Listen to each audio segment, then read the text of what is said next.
Au nom d'Allah, le clément miséricordieux, que la paix et le salut soient sur notre prophète Mohammed, sur sa famille, sur ses compagnons.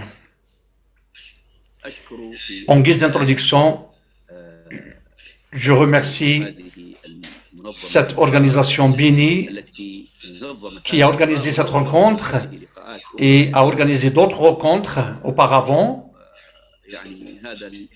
Donc, cette préoccupation de sa part montre comment elle veille cette organisation. Ça montre sa responsabilité, comment propager l'information et la prise de conscience, surtout durant ces jours bénis où on va vers Allah, qu'il soit exalté, et de ce qu'il a comme rétribution, comme recommandation. Sans doute, durant cette nuit bénie, la nuit du 27e jour du Ramadan, à vrai dire, je ne veux pas prendre de votre temps, mais on veut tirer profit de cette nuit afin d'orienter, d'envoyer des messages à la nation musulmane qui s'intéressent à cette nuit et qui auront sacré cette nuit, la nuit du 27. C'est la nuit la plus espérée des 10 derniers jours du Ramadan, qu'elle soit une nuit de la destinée.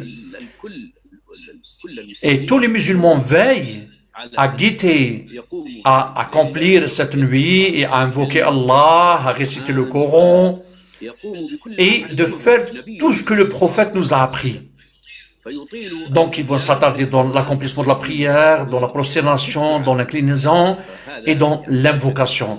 Et ça, sans doute, c'est un bienfait. Ça montre que la nation est en bonne santé et la nation est réveillée.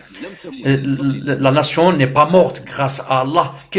Le prophète dit, celui qui a accompli la nuit de destinée en comptant sur la récompense d'Allah, lui a été pardonné ce qu'il a avancé. Quel bienfait! Et le fait d'accomplir cette nuit, c'est pas une obligation que de faire toute la nuit du coucher de soleil jusqu'au l'aube. Non. Mais c'est de remplir ce temps avec l'invocation d'Allah, avec la prière, avec sa vénération. Le prophète, que sur lui, durant ces nuits bénies, il réveillait sa famille et il faisait revivre sa nuit. Revivre sa nuit veut dire qu'il remplissait cette nuit. Une fois, il fait des louanges à Allah. Des fois, il faisait des takbir. Une fois, il récitait le Coran. Des fois, il faisait la prière. Et des fois, il invoque Allah et ainsi de suite. Il y a une diversité, il y a une variété. C'est pour ça notre mère Aïcha, quand on a posé la question, si j'atteins la nuit, messager d'Allah, qu'est-ce que je dis? Dis, oh Allah, tu es le tout pardonneur, tu aimes le pardon, pardonne-moi. Donc, la nuit, c'est la nuit où le Coran a été descendu, a été révélé. Comme Allah dit, nous l'avons descendu dans une nuit bénie. Et Allah dit, nous l'avons descendu dans la nuit de destinée. Et Allah dit, le Coran a été révélé dans ce mois béni. Donc, c'est une nuit, c'est la nuit de la descente du Coran. Ça veut dire quoi? Ça, comme les savants montrent que le Coran a été révélé en une seule fois, depuis le 7e siècle jusqu'au la demeure du royaume vers le ciel de cette vie terrestre. Après, ça a été révélé partiellement, progressivement sur le prophète. Et le premier verset qui a été révélé, c'était « Iqra, lis au nom de ton Seigneur ». C'était la nuit de destinée sur le prophète qu'on appelle sur lui. Donc, cette nuit, c'est la nuit de la descente du Coran.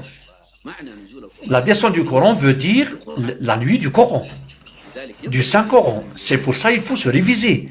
Il faut s'autocritiquer. On se pose la question, quelle est notre situation, notre relation avec le Coran? Nous sommes dans la nuit du Coran. On s'approche vers là. On s'est mis dans le sentier. Il faut se poser la question, pertinemment. Il faut se poser la question sérieusement. Est-ce que nous sommes réconciliés avec le Coran? Est-ce Nous, on donne la sacralisation pour le Coran. Est-ce que nous avons accompli le droit pour le Coran? Le premier des droits et la première réconciliation avec le Saint-Coran, c'est de voir, est-ce qu'on récite bien le Coran? Donc la nuit, il faut se réviser. Il faut se poser ces questions pertinentes. Si on lit mal le Coran, surtout en particulier, si on lit le Coran avec une voix, et on casse les actions, on change les lettres, ça, c'est médiocre. Ta, on la lit ta, dhal, zay, et ainsi de suite. Non, non, il faut pas. Il n'est pas permis pour le musulman, quelqu'un qui sait, qui passe à cette épreuve. Quelqu'un qui est illettré, il a ses excuses auprès d'Allah. Celui qui n'a jamais lu, qui n'a jamais écrit, comme le prophète dit, celui qui lit le Coran avec une difficulté, il a deux récompenses. Ça, il a une excuse. Celui-là, mais le reste de la nation qui est instruite, elle ne sait pas lire le livre sacré d'Allah. Ça, c'est la première des choses. Il faut savoir lire le Coran avec des règles justes et correctes. Comment on apprend l'apprentissage du Coran? Loin de ses fautes, de ses erreurs vocales et grammaticales. Allah, si il a fait réussir son serviteur de lire le Coran avec cet bon accent, et ça, c'est l'idéal. Parce que la lecture du Coran, comme il a été révélé sur le prophète, comme le prophète dit, quand il est passé une fois de sa mosquée, il a vu un homme faire la prière. Il dit, celui qui lit le Coran, ou il a entendu, celui qui veut lire le Coran, qu'il le lise sur ce compagnon. Comme il a été révélé, avec une lecture juste, avec ses règles, comme il a été révélé sur le prophète. Et quel honneur pour toi de lire le Coran comme Allah l'a lu, comme l'ange Gabriel l'a lu, et comme notre prophète Mohammed l'a lu. Et ses compagnons qu'Allah a leurs actes, et les savants, ceux qui sont venus par la suite. Donc ça, c'est le haut statut. Ça, c'est un degré suprême. Il faut que le musulman veille à cela. Surtout les imams, les prédicateurs, les prêcheurs, et les spécialistes, les experts, ceux qui ont ces statuts. Il faut apprendre la lecture. Et il faut faire entendre les gens comme le Coran a été révélé, afin qu'ils apprennent la lecture. La lecture du Coran avec ses règles a un bienfait. Le prophète est parti une fois chez Ibn Ka'b, il dit « Ô Ka'b, Allah m'a recommandé de te lire le chapitre Al-Bayina. » Il dit « Allah m'a prénommé avec mon nom ?» Il dit « Oui. » Donc il a pleuré tellement il était content, il était joyeux d'entendre ça. Donc ça, c'est une preuve que celui qui lit le Coran en perfection, Allah le récompense, le rétribue. Ubay ibn Ka'b, c'était l'un des plus récitateurs du Coran. Allah, le fait qu'il a cité le nom, l'élève lit devant son prof. Le prophète dit, le perfectionner du Coran, c'est ça avec les anges. Et celui qui a du mal à le lire, il a de récompenses. Et celui qui l'a a honoré avec la bonne perfection, combien il apprend le Coran? Maintenant, il passe au deuxième degré. S'il apprend une partie du Coran grâce à Allah, c'est ce qu'il demandait, c'est ce qu'il recommandait. Il dit, celui qui n'a pas dans son ventre le Coran, c'est comme une maison déserte, qu'Allah nous en préserve. Parce que une maison déserte est habitée et tentée par les djinns, par les satans, par les insectes, par les vipères, et ça, il y a le baratin satanique. Donc il ne faut pas que le musulman, que son cœur soit vide du Coran. Il apprend. Il apprend le chapitre de la vache et la famille d'Imran. Le prophète dit, lisez les deux fleurs. Lisez les deux fleurs. C'est deux nuages qui viennent le jour du jugement. Ce sera des intercesseurs auprès de son détenteur. Le jour où chacun fuit de sa maman, de son père, de sa femme, chacun s'en sort. Mais le Coran le chapitre Al-Baqarah et Ali Imran, et le chapitre Joseph, Youssef, que l'on peut sur lui, dans le récit, il dit quelqu'un qui est triste ou en deuil, il n'a qu'à lire le chapitre Joseph. Allah lui double la situation. Le chapitre, la taverne, que le prophète nous a recommandé de lire chaque vendredi, El Kahf. Il dit, celui qui lit la taverne chaque vendredi, Allah lui illumine entre les deux vendredis. Toute une semaine, tu vis dans la lumière divine. Le chapitre Tabarak, le prophète a dit, j'aurais aimé que ça soit dans le cœur de chaque musulman. Elle préserve du châtiment de la tombe. Et ainsi de suite, des versets coraniques qu'il faut remplir nos cœurs avec. Allah dit des versets clairvoyantes pour ceux qui sont dotés d'une science. Donc il faut veiller à apprendre. Et celui qui a fini le Coran, et ça c'est un honneur, on lui dit le jour du jugement, et il dit lis et monte, comme tu lisais dans le statut, c'est là où tu finis le dernier verset. Notre mère Aïcha dit, les degrés du paradis, c'est en fonction du nombre des versets coraniques. Allahu Akbar. Combien c'est joli. Quand il voit le jour du jugement, il dit, j'aurais aimé dans la vie basse, dans la vie terrestre, apprendre. Et de chaque degré, il y a une marche de 500 ans, 5 siècles. Et le paradis, c'est comme on voit l'étoile de loin, avec un seul verset. Et ça, c'est un bienfait d'Allah. Il donne à qui il veut. Donc, apprenez le Coran de ce qui est à votre portée. Allah dit, on a facilité le Coran pour l'invocation. Donc, nous avons vu des jeunes dans l'Organisation mondiale de la protection du Coran. Nous avons vu des jeunes, des enfants. C'est pas des jeunes, c'est des enfants. Des petits-enfants, moins de 10 ans. Ils apprennent le Coran, alors qu'ils ne parlent même pas l'arabe, la langue arabe. Des centaines d'enfants, plutôt des milliers. Au Pakistan, l'organisation organise là-bas un concours du Coran. Chaque année, il y a plus de 1000 enfants, moins de 10 ans, ils ne parlent pas l'arabe. Et il a fini le Coran. Je me rappelle l'étudiant Mohamed Ayoub au Pakistan. C'est un enfant qui a pris le Coran à 5 ans et demi. Quand on lui a posé la question à son père, pourquoi il dit, j'ai fait la prière derrière Mohamed Ayoub et j'ai invoqué Allah qu'il me donne un enfant et que que le prénom Mohamed Ayoub et qu'il apprenne le Coran. Et donc il a fait la même chose que Cheikh du Haram al-Makki. Avec le nombre, maintenant il apprend le Coran avec le nombre de versets. Et ça, c'est le plus important. Je vous informe à Jeddah, un enfant arabe qui a appris le Coran à la mosquée. Certains d'entre vous nous ont rendu visite à Jeddah. Un enfant qui s'appelle Tabar, qui vient d'Égypte. Si vous rentrez sur YouTube, vous allez le trouver. Il a pris aux apprentissages, aux audiences, mais son père et sa mère lui ont posé une ligne, un programme.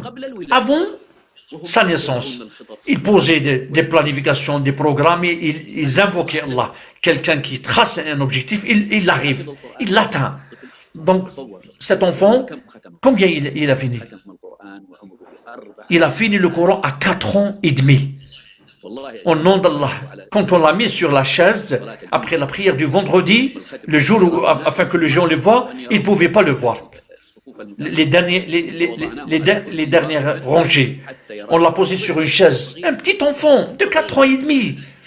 Il apprend le Coran en entier. C'est un miracle.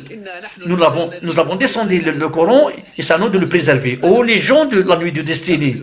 Approchez-vous sur le livre du Coran. Celui qui peut pas, il n'a qu'à apprendre à ses enfants. Celui qui a raté ses enfants, qu'il apprend à ses petits-enfants. Et celui qui n'arrive pas à ses petits-enfants, il apprend aux enfants des musulmans. Il prend en charge une leçon, 10 leçons, une centaine de leçons. Les enfants des musulmans ont besoin de notre réalité, de notre vécu. Dans l'Organisation mondiale de la protection du Coran, nous avons vu le nécessaire, le besoin vital de la nation pour apprendre le Coran. Donc prends en charge un étudiant qui apprend le Coran. Prends en charge. Imagine si tu le prends en charge aujourd'hui dans cette nuit. La récompense c'est 30. Le Coran a 360 000 lettres. Et chaque lettre a 10 hasanat. Tu auras des milliards.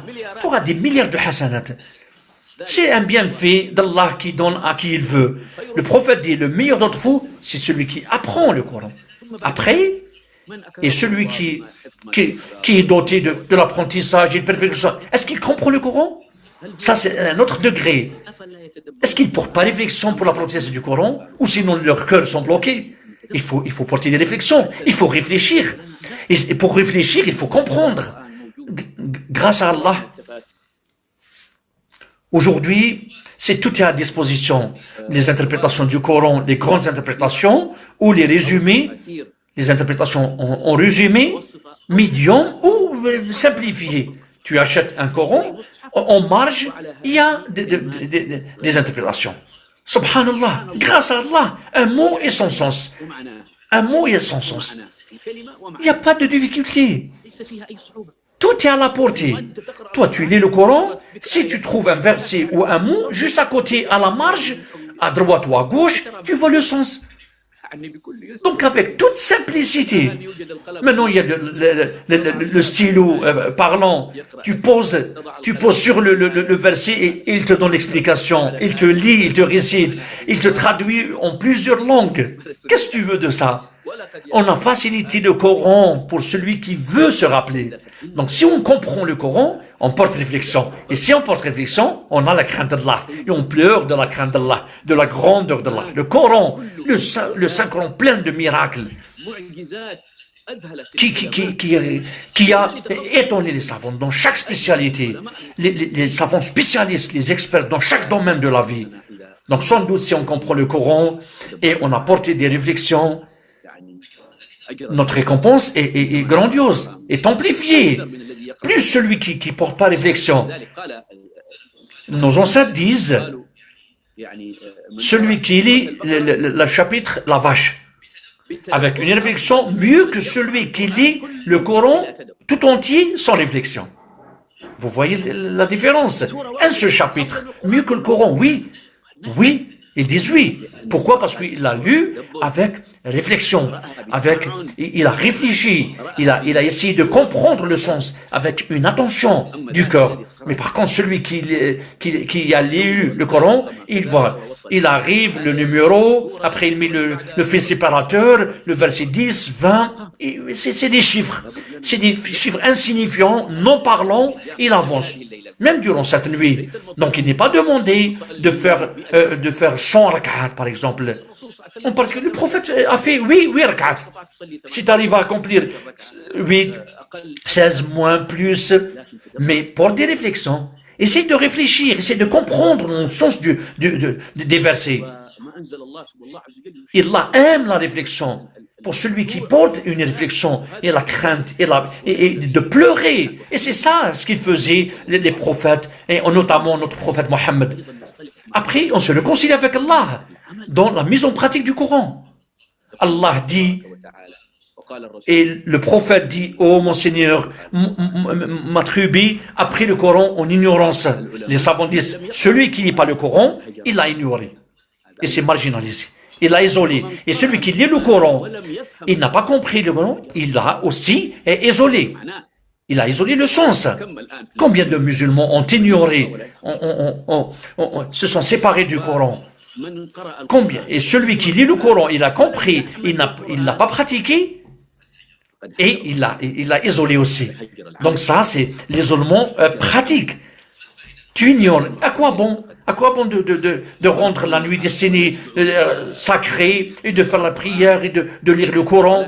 Mais malheureusement, on ne pratique pas le Coran.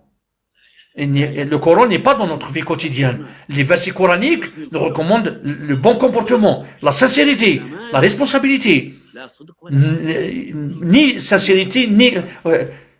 quelle grandeur. Le Coran nous recommande de laisser les usures, les intérêts, et l'adultère, la fornication, la corruption,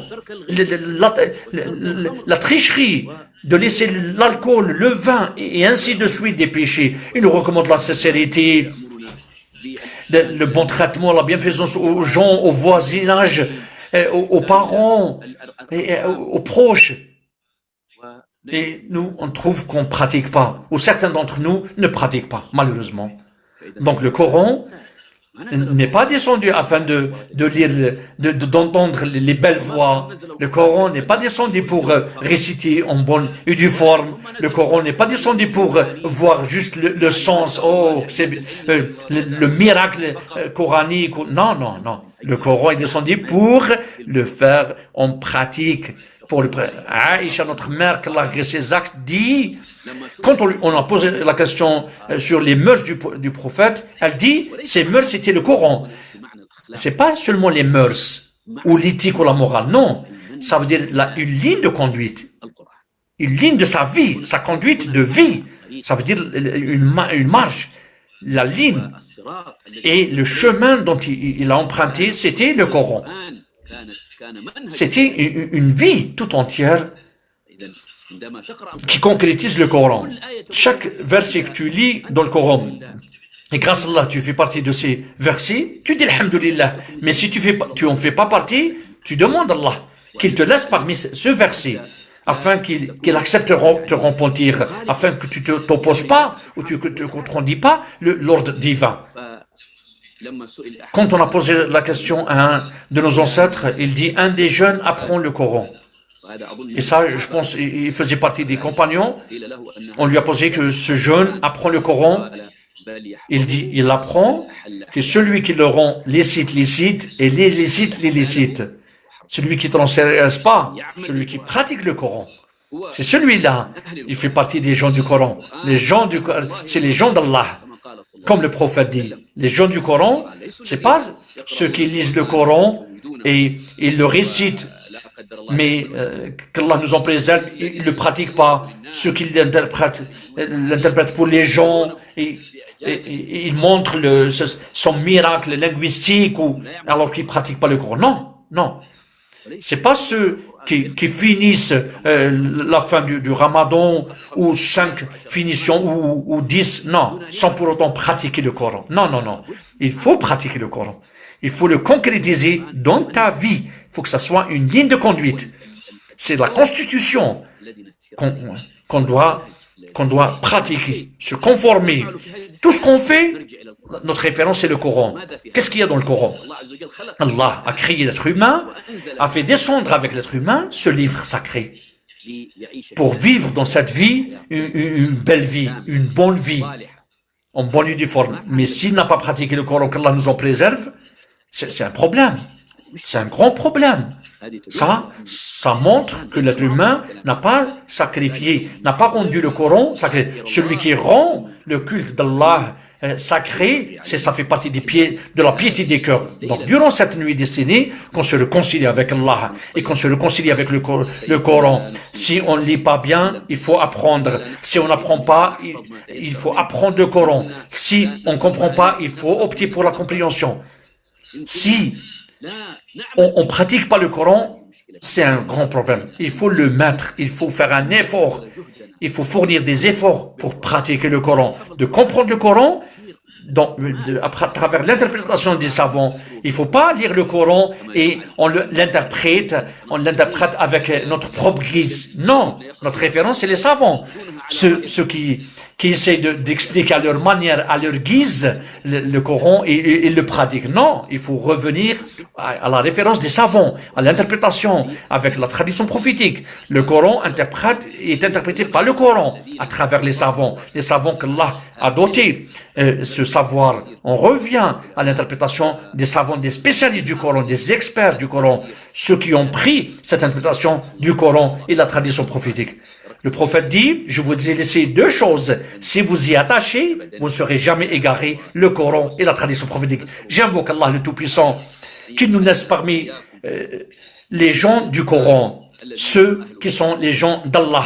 Qu'Allah nous guide durant cette nuit bénie, vers ce qu'il aime, de l'adoration, de la vénération, des aumônes, de ce qui nous fasse parvenir à la réussite, au bon chemin avec ses donations. Il est le tout-puissant, le tout généreux, le tout savant.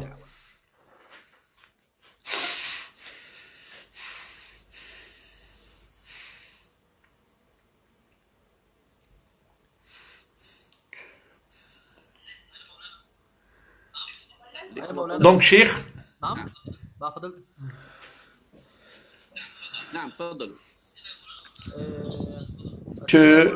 Cheikh, tu veux des questions à te poser ou non, c'était plutôt le dua.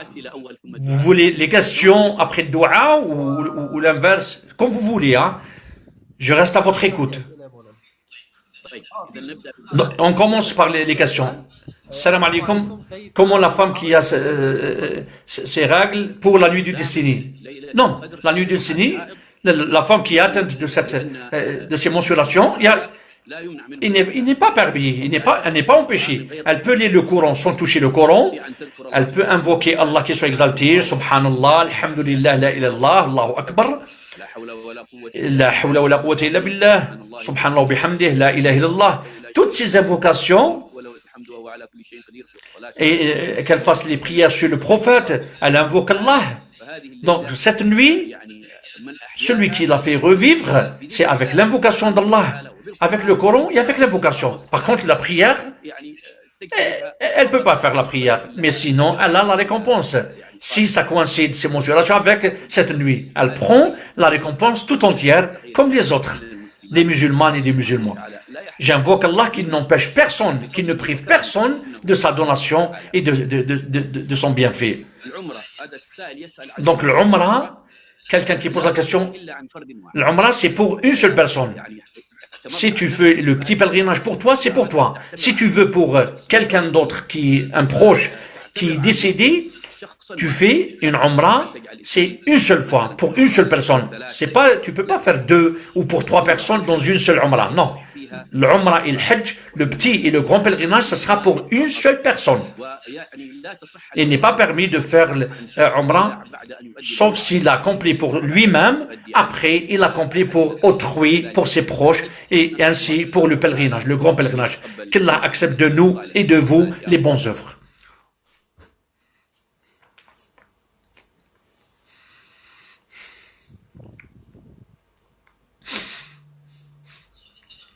La deuxième question, Cheikh, quelle est la sagesse d'Allah de réciter l'histoire des prophètes dans le Coran?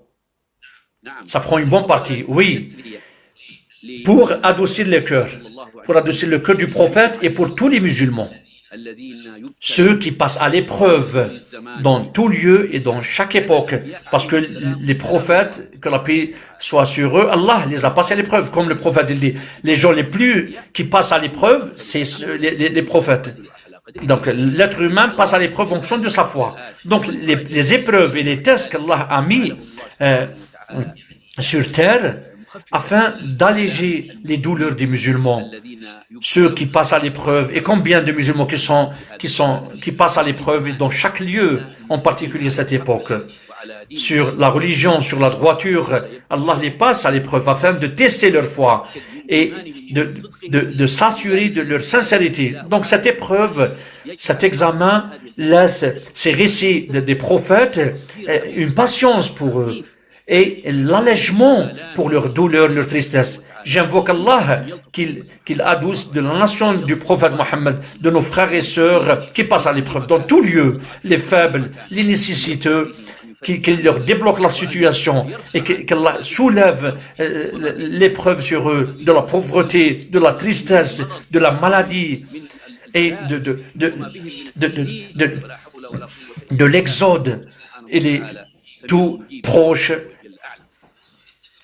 L'autre question, qu'est-ce qui s'est passé pour Marie une fois que il a été soulevé notre récit? À vrai dire, c'est Allah qui sait. Moi, à vrai dire, je ne suis pas spécialiste dans les religions. Peut-être vous posez la question à un spécialiste, il va vous donner davantage une réponse. On commence par le dua ou il reste des questions encore? On commence, Cheikh, par les doigts. Que la paix et la bénédiction soient sur notre prophète Mohammed, sur sa famille, sur ses compagnons. Oh Allah, donne-nous ta crainte afin que tu nous préserves des péchés et du mauvais chemin. Donne-nous la certitude et la conviction de ce qui nous allège des douleurs de cette vie basse. Donne-nous la bonne vue de nos cœurs. Laisse-nous parmi les gens qui écoutent la parole et suivent la meilleure. Oh Allah, laisse le Coran une lumière pour notre chemin dans cette vie. Préserve-nous des épreuves. Oh Allah, ne laisse pas cette vie basse dans nos cœurs.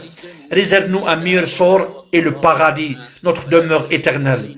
Oh Allah, évite-nous par nos péchés de ceux qui n'ont pas peur de toi et celui qui ne nous donne pas miséricorde. Oh Allah, nous sommes tes serviteurs, les fils de tes serviteurs et les fils des croyantes. Notre sort est entre tes mains. Tu es juste avec nous. On t'invoque Allah le Tout-Puissant avec chaque nom, chaque attribut qui t'appartient, qui t'a fait descendre à travers le Coran, ou tu l'as transmis à travers tes prophètes, ou tu l'as laissé dans le monde invisible chez toi, de laisser le Coran une lumière dans nos cœurs, et la lumière de nos poitrines, et l'effacement de nos péchés, et l'allègement de nos douleurs, et notre guide vers toi et vers ton paradis. Oh Allah, rappelle-nous de ce qu'on a oublié et apprends-nous de ce qu'on a ignoré et donne-nous la bonne récitation durant le jour et la nuit en fonction de ce que tu aimes, à la façon dont tu aimes. Oh Allah, laisse-nous parmi les gens qui rendent le licite licite et l'illicite licite et ceux qui croient à tout le Coran et qui donnent la perfection à la lecture. Oh Allah, laisse-nous parmi les gens du Coran, ceux qui sont tes gens. Oh Allah, laisse le Coran une lumière dans nos cœurs et pour nos vues une lumière et pour l'effacement de nos péchés, qu'il nous préserve de l'enfer. Fais-nous habiter tes demeures éternelles. Pousse à travers le Coran les malheurs de cette vie. Oh Allah, laisse-nous parmi les gens qui ont réussi dans cette vie. Guide-nous. Oh, laisse-nous parmi les passions à la lecture du Coran. Préserve-nous des satans, ceux qui dominent et baratinent les gens pour les égarer. Oh Allah, préserve-nous du mauvais chemin, de la mauvaise compagnie. Oh Allah, on t'invoque de ce que ton prophète Mohammed t'a invoqué et tes serviteurs. Et préserve-nous de ce que le prophète t'a invoqué pour le préserver et tes serviteurs. Oh Allah, on t'invoque de tout le bien et préserve-nous du mal anticipé et retardé de ce qu'on sait et de ce qu'on ne sait pas. Oh Allah, on t'invoque ta miséricorde, donne-nous ta miséricorde, prends-nous en charge. Oh Allah, préserve-nous de tout mal et guide-nous vers le paradis et préserve-nous de l'enfer, du Gehenna, du feu. Oh Allah, prends-nous en charge, laisse notre religion notre guide dans cette vie et la vie, une vie stable et réserve-nous un meilleur sort dans la vie de l'au-delà.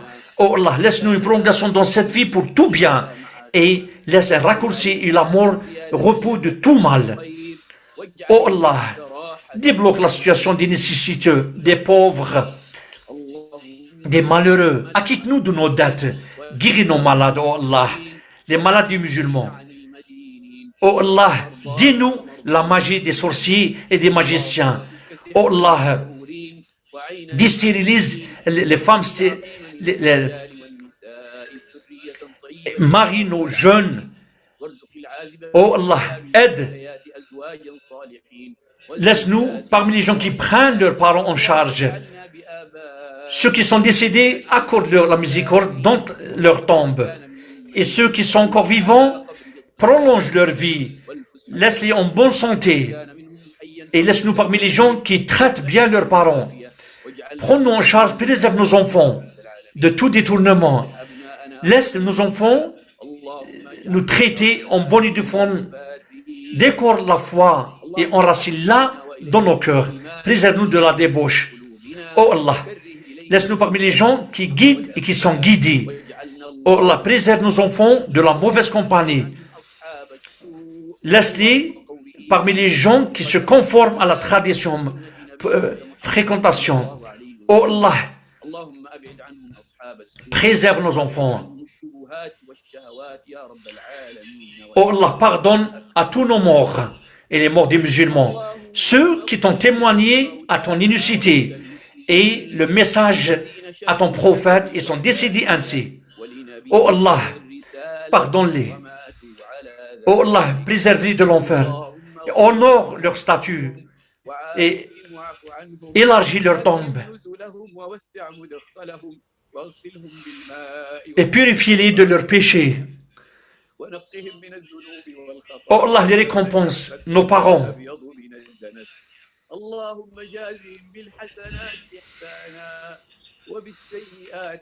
Afin qu'ils soient dans leur tombe sécurisés.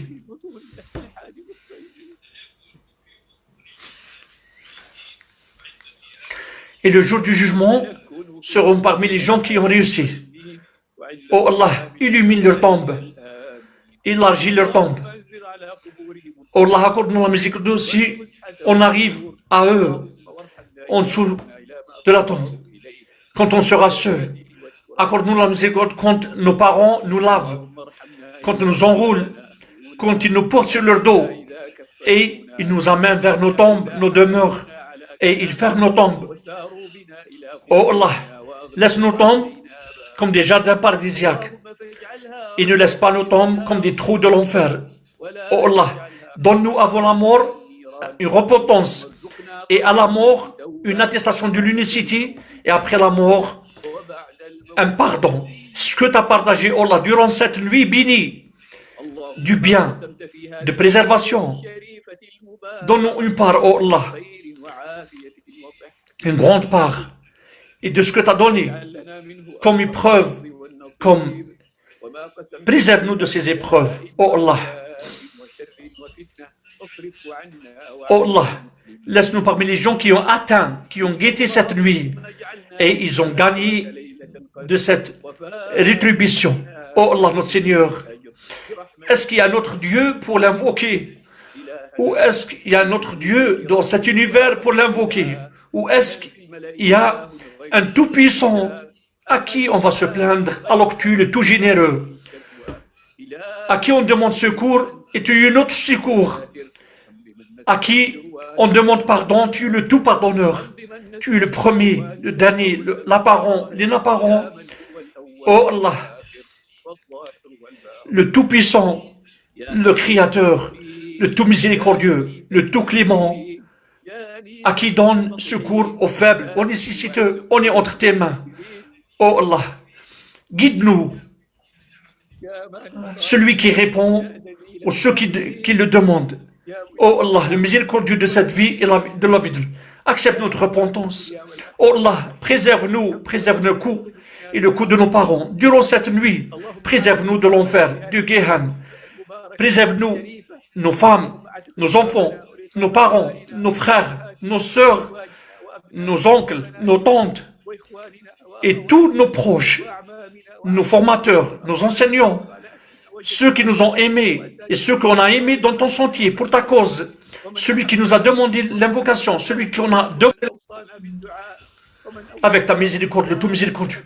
Oh Allah, préserve-nous de cette épreuve, de cette pandémie. Oh Allah, préserve-nous de cette pandémie. Oh Allah, préserve-le et de tous nos proches et nos chers, nos voisins et tous les musulmans. Oh Allah, le tout miséricordieux. Oh Allah, préserve nos frères dans tout lieu. Oh Allah, préserve nos frères. Accepte leurs martyrs. Guéris leurs malades. Libère leurs prisonniers. Préserve leur dignité, leur honneur. Préserve leur dignité, leur honneur, leurs enfants, leur fortune. Oh Allah, anticipe la victoire. Oh Allah, libère la mosquée de l'Aqsa. Oh Allah, libère la mosquée de l'Aqsa. Oh Allah, préserve les musulmans à Jérusalem. Oh Allah, unifie la parole des musulmans et unifie entre leurs cœurs, réconcilie entre eux, guide-les vers le droit chemin, fais-les sortir des ténèbres, de l'obscurité vers la lumière. Oh Allah, donne. Oh le tout généreux. Oh Allah, le tout généreux. Laisse-nous parmi les gens que tu as acceptés durant cette nuit. Oh Allah, tu écoutes notre parole et tu vois notre lieu. Il n'y a rien qui t'échappe de notre situation. On t'invoque.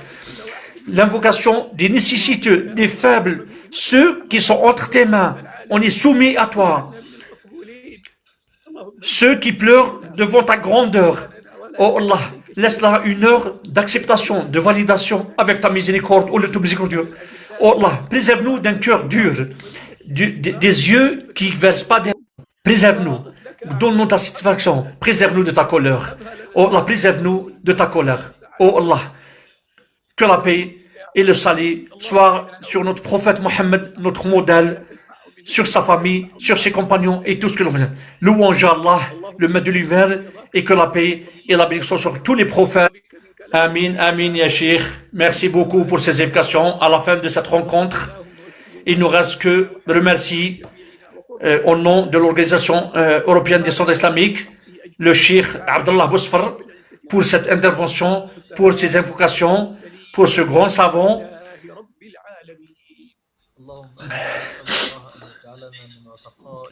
Et merci pour ce qu'il nous a fait comme dua, qu'Allah accepte de nous et de vous les bonnes œuvres,